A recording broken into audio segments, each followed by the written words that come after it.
Mani ismim Hidoyatov Mirali, 20 yoshdaman, Buxoro shahridan yetib keldim. 3-4 yoshimdan qo'shiq aytib, skripka chalishni bilardim, o'rganib, o'zim qiziqishim bo'lgan. Ota-onam, mani dadam ham qiziqqanlar, mani 7 yoshimdan musiqa va san'at maktabiga joylaganlar. Shu bilan boshlangan hammasi. Maktab, kollej va universitet, etap hammasini o'tib kelganman. Ikkinchi mutaxassisligim skripka bo'lgan. Spets bo'lgan, ikkita mutaxassislikka o'qiganman. Keyinchalik kollejga endi opera yo'nalishi bilan kirib borganman. Undan keyin esa O'zbekiston davlat konservatoriyasida akadem vokal xonandaligi bo'yicha o'qiyman. 8-9 yoshimdan o'sha ovozim operni bo'lib, ko'pincha ruscha asarlar aytib, italyancha asarlar aytib, ovozim opera yo'nalishiga kirib borgan. Shundan keyin kollejga opera yo'nalishiga kirganman. Endi Pavarotini eshitganman, Xvorostovskiyni eshitganman, shularni eshitib, shularga havas qilib, shularning orqasidan endi sekin-sekin yetib boramiz degan umiddaman. Opera o'zini kuychangligi bilan, chiroyli intonatsion qo'shiqlari bilan, kuychangligi bilan doim meni rom etadi. Oilamizda san'atkorlar yo'q, lekin otam, onam hammasi san'atga kirishimni xohlagan. Har qanday vaziyatda ota-onam meni qo'llab-quvvatlashadi. Meni eng yaxshi ko'rgan operadagi asarim Figaro operasidan, Figaro ariyasi. Sahnani konsert, davlat tadbirlariga chiqib, konsertlarga chiqib, endi tanlovlarga chiqib, shunaqa qilib sahnani yengib o'tganmiz. Endi avvalambor mehnat, o'z ustida ishlash va sahnalarga chiqib, konkurslarga chiqib, hayajonni yengish. Agar har bir ishtirokchi shularni o'ziga shakllantirsa, etap ovozi yaxshi bo'lib, hayajonni yo'qotib, yaxshi natijalarga erishadi.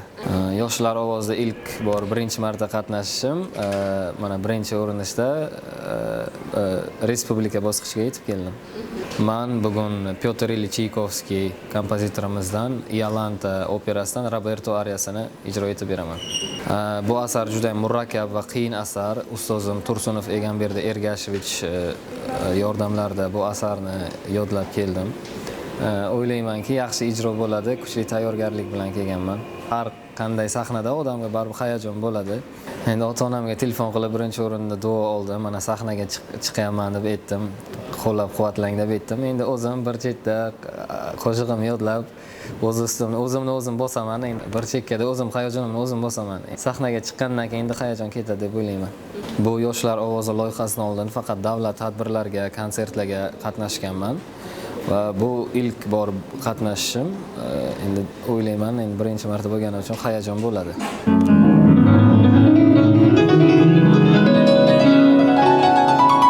Кто может сравниться с Матильдой моей, сверкающей искрами черных очей, как на небе звезды осенних ночей, все страстною негой мне дивно полно, ей все опьяняет, мне все опьяняет и жжет, как вино.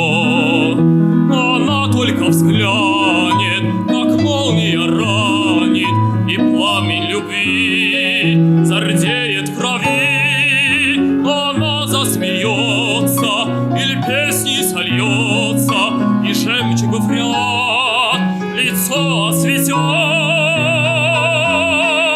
О, страсти кипучей и бурной и жгучей, глаза говорят и к блаженству манят, к блаженству лапзаний, безумных желаний, пожатием нежной руки белоснежной, забвению горя и к счастью без мер, без конца и границ.